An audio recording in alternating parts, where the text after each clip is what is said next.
Assalamu alaikum wa rahmatullah. Madame la ministre des Pêches et des Infrastructures maritimes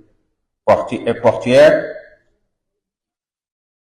Mesdames, Messieurs les autorités administratives et territoriales, Mesdames, Messieurs les acteurs socio-professionnels du transport public, Mesdames, Messieurs, chers participants,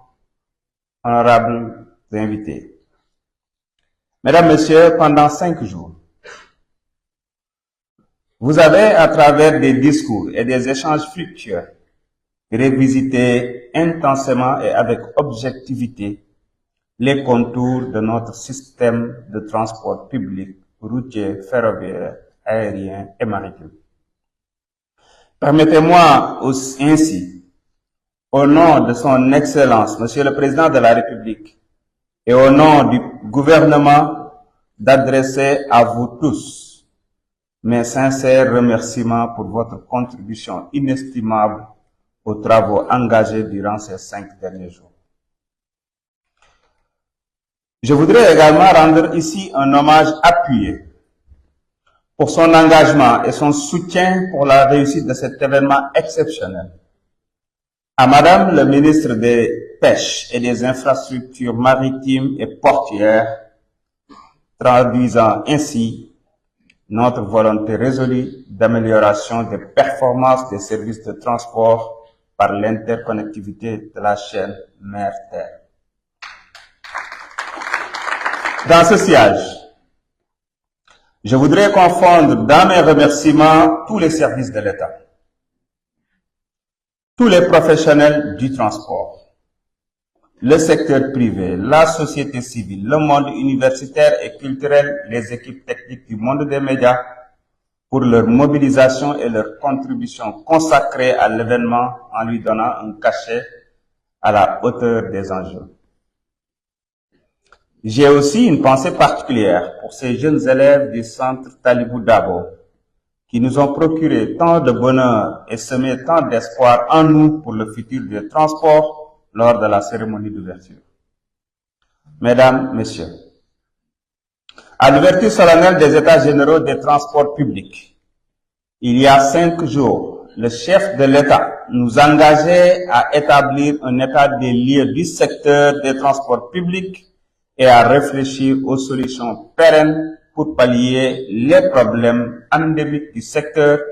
comme l'insécurité routière. C'est tout le sens de son auguste appel à une introspection sincère et à une prise de conscience de nos responsabilités adressées à chacun d'entre nous, en particulier aux acteurs socio-professionnels du transport routier. Au regard des retours positifs des participants et des autorités sur l'excellente organisation de ces assises, depuis les 2 séminaires préparatoires, mais également au constat de la qualité de la restitution que l'on vient de nous gratifier, il ne souffre d'aucune ambiguïté que nos travaux s'alignent avec les orientations de la très haute autorité rappelées précédemment. C'est pour dire, Mesdames et Messieurs, que vous avez conduit des échanges sereins, féconds et constructifs qui ont permis de tenir notre objectif d'états généraux des réponses.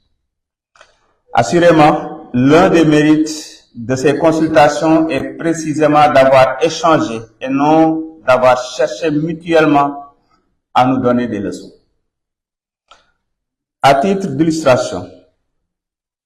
les points de divergence entre acteurs sont passés de 12 sur les 50 sujets de discussion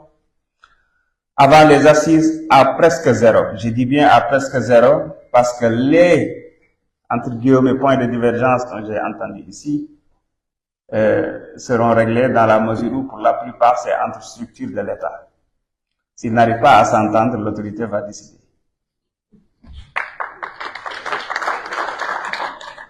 Mesdames, Messieurs, ces États généraux, vous y avez cru. Et nous l'avons vécu dans une approche participative et inclusive.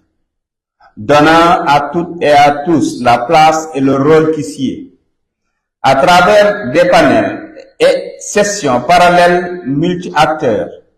traités avec rigueur intellectuelle, professionnalisme et cordialité, ainsi que la participation citoyenne à l'enquête en ligne. Permettez-moi de m'arrêter sur cette participation citoyenne pour réserver une mention spéciale aux usagers des transports du fait de leur participation massive et de qualité à l'enquête en ligne sur les transports publics ouverte du 18 au 23 octobre. Plus de 7300 réponses aux 15 questions posées ont été enregistrées avec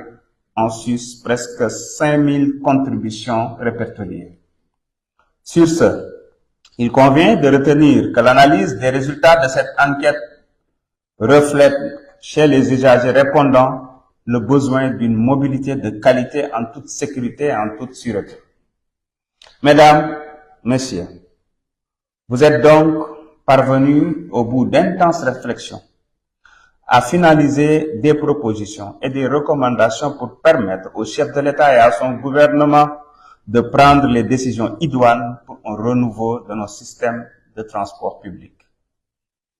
Tout d'abord, je retiendrai que l'État du Sénégal réaffirme sa volonté ferme et déterminée de renforcer la place du secteur des transports parce que moteur essentiel de croissance économique, de création d'emplois et de prospérité. De même, il confirme son attachement à une offre infrastructurelle et de services de transport conforme à un système de transport public à la fois inclusif et durable, prenant en charge d'une part les nouvelles formes de mobilité, notamment électrique et digitale, et d'autre part le repositionnement du chemin de fer en synergie avec la route, l'aérien et le fluvio-maritime. Enfin, il réitère son engagement à lutter contre l'insécurité routière en intégrant dans la conception et le pilotage des stratégies de développement des transports publics routiers les dispositifs d'alerte et de mitigation des risques à l'instar de ce qui se fait dans l'aviation civile. Sous ce rapport, Mesdames, Messieurs, le gouvernement accordera un intérêt particulier à vos propositions et recommandations formulées suivant les thématiques traitées au niveau des sous-secteurs routiers, ferroviaires, aériens et maritimes qui sont relatives à la bonne gouvernance du secteur des transports, au financement des projets de transport et enfin à l'exploitation des systèmes de transport. Le rapport définitif de vos travaux, avec toutes les recommandations stabilisées, est attendu par le gouvernement aux fins de le soumettre à la validation du chef de l'État. Soyez-en convaincus. Rien, je dis bien rien de ce qui a été fait et dit ici à Diamniadio ne sera vain. Encore moins rangé aux oubliettes à la suite de cette validation. À cet égard, il sera proposé à la très haute autorité un conseil présidentiel autour des recommandations issues de vos travaux.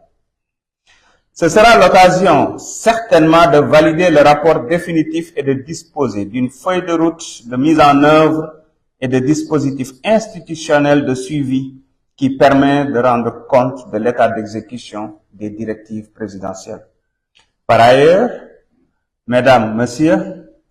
satisfaire au droit à l'information des citoyens est prescrit et consacré par la Constitution. Et de ce point de vue,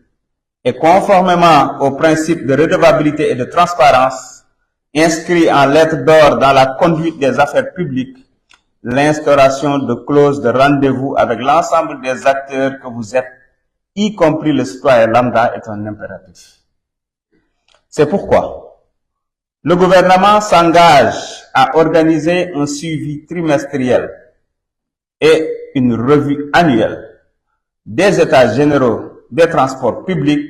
en vue de s'acquitter de cette exigence constitutionnelle. Mesdames, Messieurs, je ne saurais terminer mon propos sans remercier et féliciter le comité d'organisation de ces états généraux.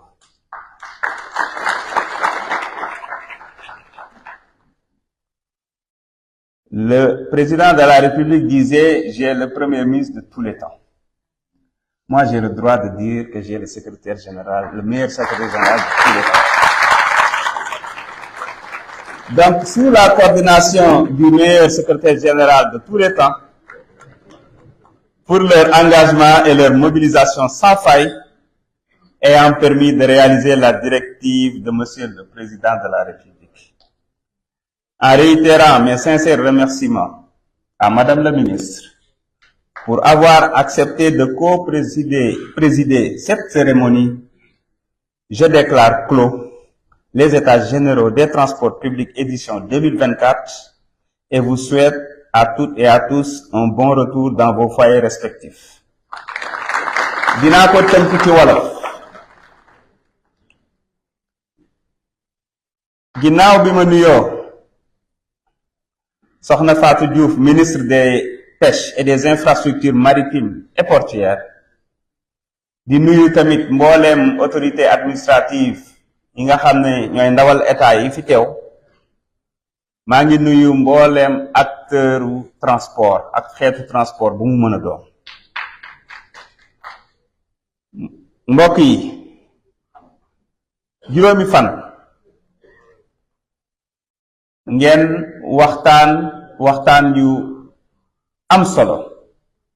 yàgg na lool, waaye ci liñ ma rapporté feeñ na ni ku ci nekk dafa ñëw jàpp ne wu moo war a gën a defar moroomam lii di secteur du transport, te xëy na loolu moo tax ca cappaandaw ga ñu am résultat yu ñu am. Donc maa ngi leen ciy jaajëfal bu baax a baax. ci turu président de la République son excellence monsieur Bassirou Diomaye Diakhar Faye ak premier ministre ak gouvernement bi yépp ñu ngi leen di jaajëfal bu baax a baax ci jàppandal ak xel mu rafet ak liggéey bu rafet bi ngeen xam ne amal ngeen ko ci juróomi fan yi weesu, waaye xëy na mën naa ne sax ci weer yi weesu, ndax mois daanaka mai juin ba léegi ñu ngi liggéey ci états généraux yi. dama bëggoon tamit rendre hommage waaye jaajëfal bu baax a baax sama naataango bi di madame le ministre des Pêches et des Infrastructures maritimes et portuaires nga xam ne dafa wone engagement bu mat sëkk. liggéey bi ñu defandoo ko ak ay équipe am, waaye tamit mu nangoo teew ca ndorteel la, ñëwaat tamit teewaat ci bi ñuy tëj lii nga xam ne mooy liggéey bi. te ñëpp xam na ne démb mu ngi woon Saint-Louis, daanaka bi mu yegg si Ndakaaru 1h du matin passé na. kon dama koy jaajëfal bu baax a baax. di jaajëfal tamit mbooleem yeneen acteurs secteur privé yi, société civile bi,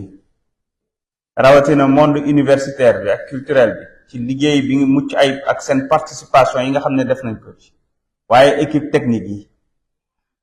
waaye monde média bi, la presse. ñoom ñëpp ku ci nekk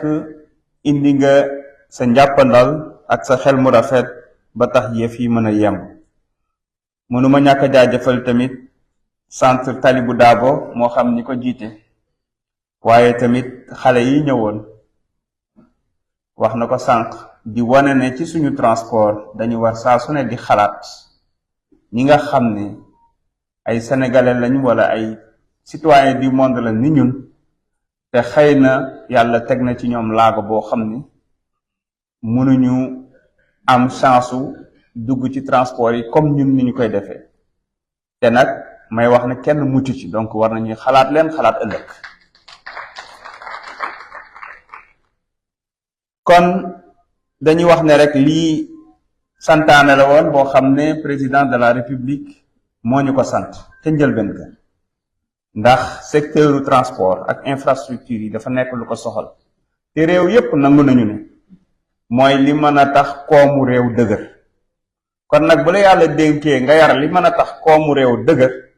dangaa war a fexe ba loola dëgër ngir koomu réew mi mën a dëgër. waxtaan wi tënkoon nañ ko ci 50 poñ ca njëlbeen ga. laataa ñi door maanaam liggéeyu juróomu fan yi, daanaka am na ci 10 poñ ak ñaar yoo xam ne wuute amoon na ci, wala xëy na ñàkk xam solo si poñ yooyu ba daanaka biñ ko waxtaanee ba ca cappaandaw ga li ma ci ëppal solo mooy ci lépp daanaka d'accord nañ ci rawatina ci lépp loo xam ne séq nañ ko ak acteur transporteurs yi xëy na yenn poñ yi nga xam ne laaj na gën a waxtaan ci diggante bànqaasu état bi la loola moom comme ni ma ko waxee sànq ci nasaraan dinañ ci waxtaan pour xool li gën waaye juba mënul ñàkk ndax buñ ci jubawul woon sax am nañu arbitre bu mat arbitre ni président de la république te bu décidé de lii la lii lay doon kon da ngeen a gëm am yaqin ne lii ñu sumb nii mooy di mën a tax secteur u transporteur ay jàngaroom ñu mën koo faj waaye bi yoon du rek jël mercurochrome taf ko ci góom bi waaye dañ ko décider xolli xob bi xoos nettoyer ba mu set faj ko ba nga xam ne faj bu dëgër a dëgër lay doon boo xamante ne ni buñ ca jógee moom yaakaar naa ne leneen la ñu wax incha allahu rabbi dañu bëggoon nag yëf yi mu bañ a yam ci ñun kese ñu tëju ci suñuy bureau di ko def wala ñun kese ak acteur transporteur yi waaye dañu bëgg askan wi nga xam ne lii yépp ñuy def pour ñoom moo tax ñoom it ñu joxe ci seen xalaat donte ñépp mënuñoo teew ci saal ndax daanaka lu soriwul junni nit teew nañ fi bi ñu koy lancé ci liggéey bi tamit saa su ne daanaka lu mat ñeenti téeméer wala juróomi téeméeri nit ñi ngi ci doon teew waaye ak xarala yu yees yi mën naa tax ba ku ne foo nekk ci biir réew mi ak ci bitim réew nga mën a joxe sa xalaat ba tax na ci diggante fukki fan ak juróom-ñett ba ñaar fukki fan ak ñett ci weeru octobre lancé woon nañ ci benn formulaire en ligne boo xam ne ci la nit ñi doon participer di répondre ci fukki poñ ak juróom joxe ci seen xalaat te gën gaa néew juróom-ñaari junni ak ñetti téeméeri nit tontu nañ mu doon lu am solo te ci tontu yooyu jëlee nañ ci lu mat juróomi junni contribution maanaam ñoo xam ne joxe nañ seen xalaat ak seen wàll ci yëf yi loolu nag dañ koy saytu bu baax a baax analyser ko parce que outils yi permettre nañu ko ci lu gaaw a gaaw mën a génne yi nga xam ne ñoo ci bokk te lu am solo la lu ñu mën a dugal ci mbir mi ñu boole ko ci kon wax nañu que ni fii président de la république ak gouvernement bi dañu jox gëdd gu mag sëkk secteuru transport moo xam bu mu mën di doon te li ñu bëgg mooy ay transport boo xam ne nii maanaam ñaa transporteur yépp transport yépp xeetu transport yépp ay communauté maanaam fluvio maritime aérien routier ferroviaire mu am benn interconnectivité boo xam ne mooy tax mu efficace ñu mottalente te loolu nag bokk na ci poñ yi nga xam ne waxtaanee nañ ko bu baax a baax te incha allahu rabbi yi dinañu fexe ba loolu antu ngir sénégalais yi man cee gis seen bopp waaye ngir acteurs yi parce que li may fàttali mooy liñ fiy waxtaanee dina jariñ sénégalais yi waaye ñun acteurs yi lay gën a jariñ wala lay njëkk a jariñ moo xam chauffeur bi nga xam ni wax nañ ko fi sama naataango bi jógee Côte d'Ivoire ma koy jaajëfal gëdd bi ñu war a jox chauffeur bi mu nekk chauffeur professionnel mu am carte professionnelle waaye mu am li mu war a am yépp ci gëddëm di liggéey ci waxtu yu normal su liggéeyee lu weesu li mu war a na liggéey ci waxtu ñu fay ko heure supplémentaire comme ku mën di doon loolu yaakaar naa ne chauffeur yépp war nañ ci mën a gis seen bopp waaye chauffeur yooyu bu ñu nekkee ci condition yooyu mooy permettre ñu sàmm ki nga xam ne dafa jël alalam ay millions jënd ci ay oto ñëw jox ko ne ko dawalal ma dina tax kooka dina sàmm oto bi ndax xam na ne ci lay dàq wërsëgam waaye kooka tamit dina moytu ay accident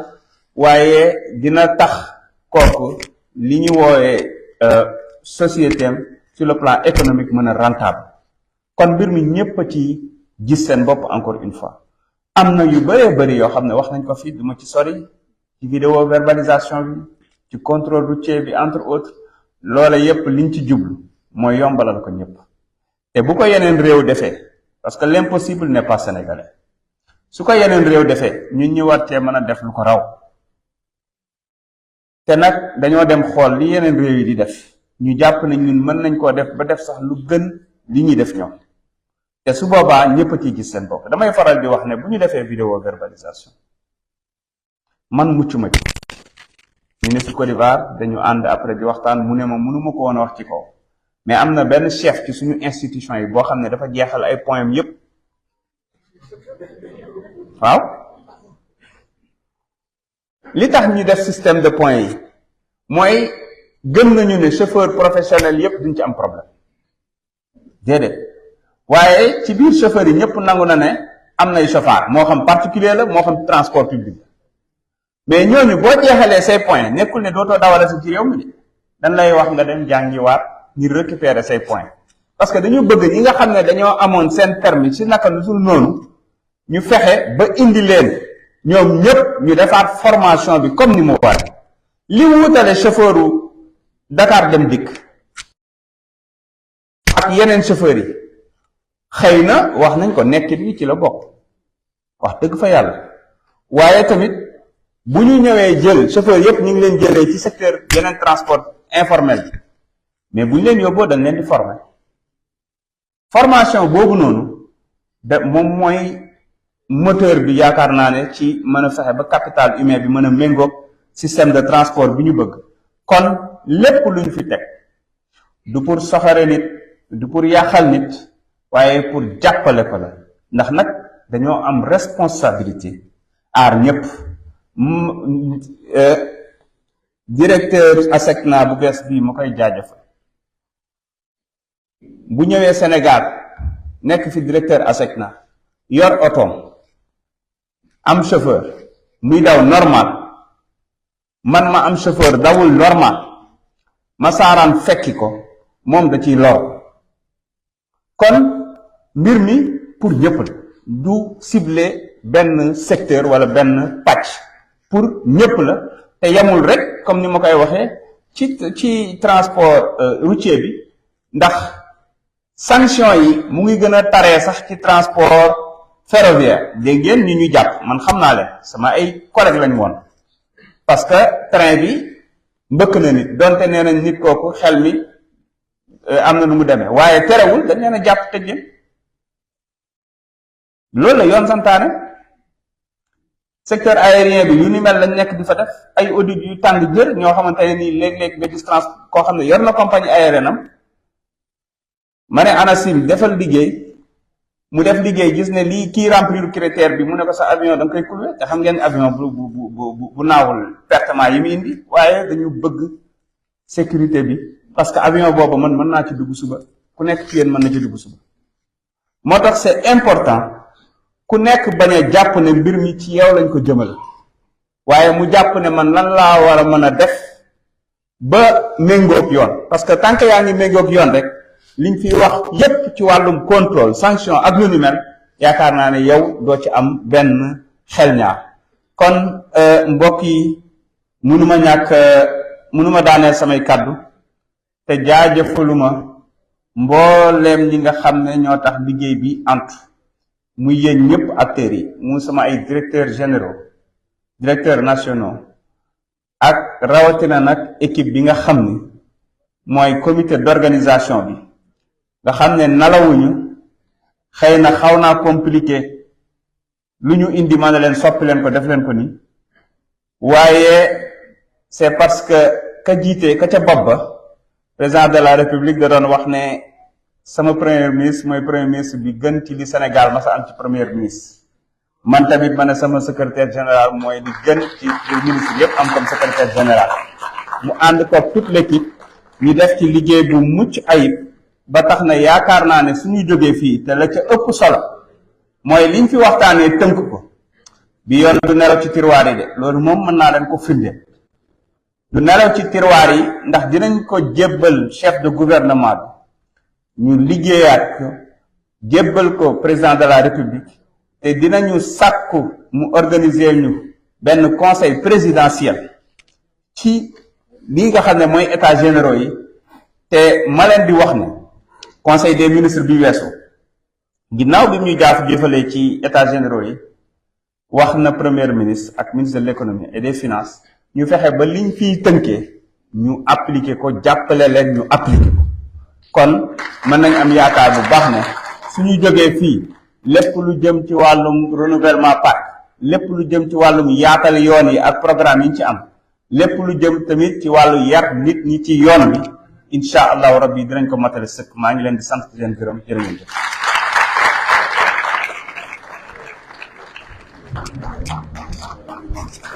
Merci beaucoup. Merci. Merci beaucoup. Merci. Merci beaucoup. Amin. Merci.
Jangan, jangan, jangan memilih.